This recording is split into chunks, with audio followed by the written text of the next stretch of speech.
ময়মনসিংহের ভালুকায় পারিবারিক বিরোধের জেরে হামলা ও মারধরের অভিযোগ উঠেছে।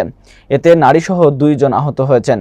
ঘটনাটি ঘটে 13 মে মঙ্গলবার উপজেলার কুল্লাব গ্রামে। বিস্তারিত থাকছে সাইফুল ইসলামের প্রতিবেদনে। ভুক্তভোগী মোহাম্মদ কাজল মিয়ার অভিযোগ, তিনি নিজ জমি থেকে ধান কেটে হেলাল উদ্দিনের পতিত জমিতে ধানের মোড়া রাখছিলেন।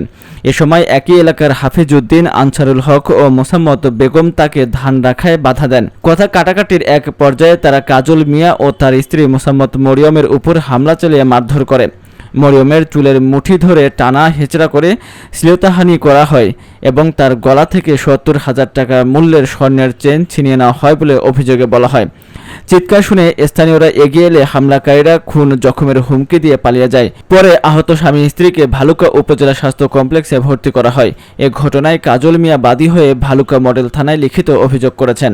ভালুকা থানার ওসি মিজানুর রহমান বলেন, অভিযোগ পেয়েছি, তদন্ত সাপেক্ষে আইনানুগ ব্যবস্থা নেওয়া হবে। আমার রাস্তা দেওয়ার কথা কইয়া রাস্তা দিচ্ছে না। অটোটা আমি আরেক জায়গার মধ্যে রেখে গাড়ি চালাই।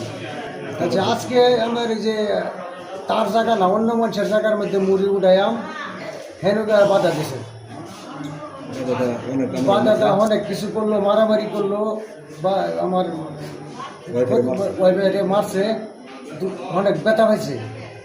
এবং কি বউ কিও এটা কইতারি না, মানে আমি তো একা, আমার বায়ন বাইক না পরে তারা এই সুযোগটা নিচে মাইরাল বাড়ি ইচ্ছা। আমি সঠিক বিচার চাই। আমি সাধারণ মানুষ, কৃষিকাজ করে চলি, আমি সঠিক যে বিচার দেওয়া এইটাই আমি চাই।